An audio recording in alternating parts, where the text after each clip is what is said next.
akan didatangi.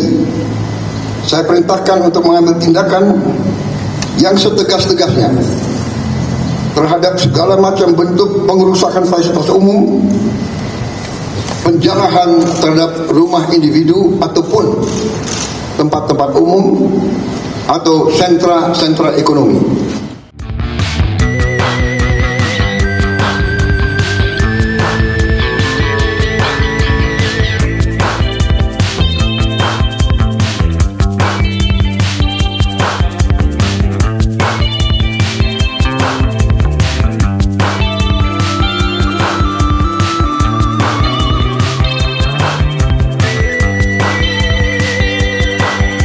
Melakukan aksi pengerusakan atau penjarahan, kami sudah mendeteksi.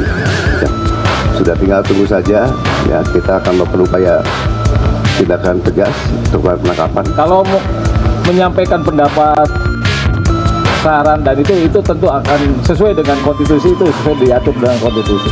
Namun ketika melakukan tindakan anarkis itu akan kita tindak tegas bersama kepolisian. Demikian, terima kasih.